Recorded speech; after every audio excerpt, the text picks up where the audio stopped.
श्रीकृष्णामध्ये मी सुवर्णा भट पुन्हा एकदा आपल्या सगळ्यांचे स्वागत करते।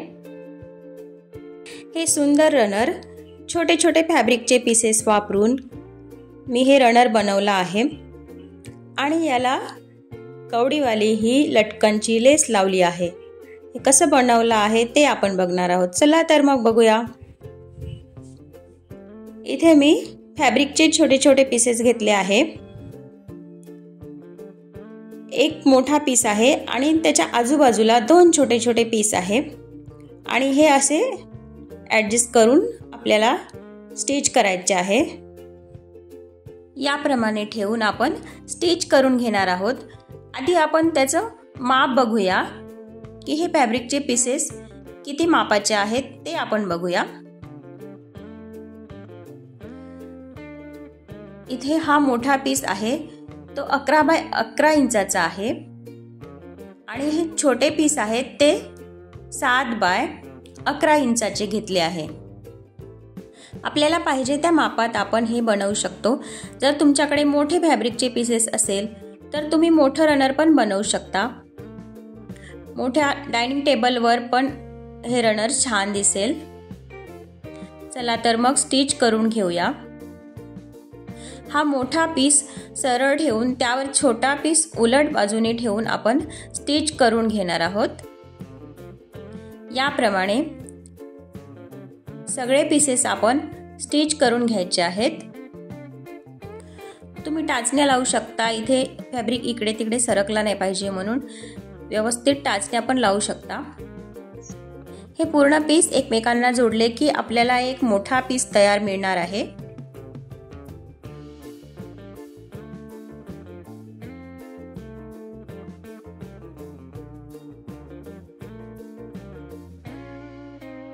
एका बाजूने आपले दोन पीस जोडून झाले आहे। आता याच प्रमाणे आपण दुसऱ्या बाजूने पण जोडून घेऊया आणि हा जॉइंट दिसायला नको म्हणून आपण इथे ही गोल्डन कलरची लेस लावून लेस लावताना ती सरळ रेषेत शिलाईवरच आली पाहिजे याची काळजी घेऊन आपण लेस लावून घेऊया।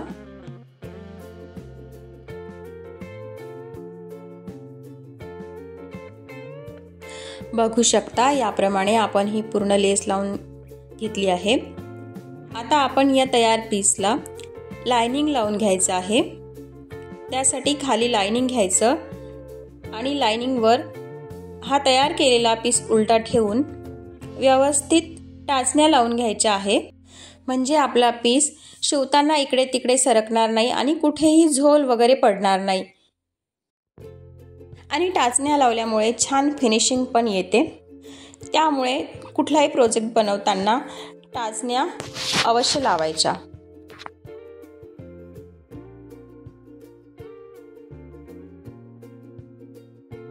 व्यवस्थित पिन लावून झाल्यानंतर आपण इथे शिलाई करून घेणार आहोत।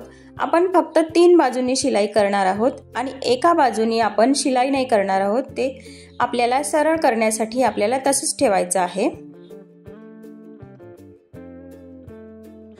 हे बघा याप्रमाणे आपण शिलाई करून घेतली आणि आता आपण हे सरळ करून घेऊया।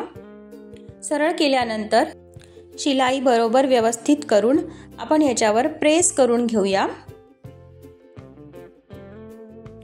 प्रेस केल्यामुळे हे व्यवस्थित सेट होईल आणि आपल्याला पुढची प्रोसेस करायला इझी जाईल। प्रेस करून झाल्यानंतर आता बघा हे दोन्ही कॉर्नर असे एकावर एक व्यवस्थित ठेवून इथे आपण एक पिन लावून घेणार आहोत आणि असे दोन्ही बाजूनी आपण कॉर्नर तयार करून घेऊन शिलाई करून घेणार आहोत।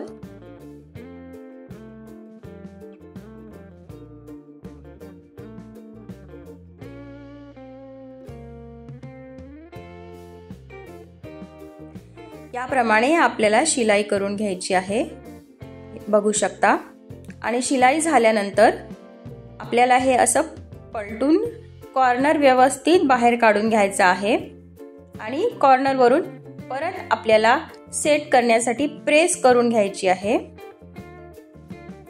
बघू शकता इथे आपलं टेबल रनर हे तयार आहे। आता याच्यावरून व्यवस्थित प्रेस करून आपण लेस लावून घेणार आहोत। मी इथे ही कलरफुल कवडीची लेस घेतलेली आहे आणि लेस लावल्यानंतर हे रनर खूप सुंदर दिसणार आहे। चला तर मग लेस लावून घेऊया। इथे आपला सुंदर रनर तयार आहे। तुम्ही पण नक्की ट्राय करा। व्हिडिओ आवडला असेल तर प्लीज लाईक, शेअर आणि सबस्क्राईब करायला विसरू नका। हरे कृष्णा, धन्यवाद। भेटूया नेक्स्ट व्हिडिओमध्ये।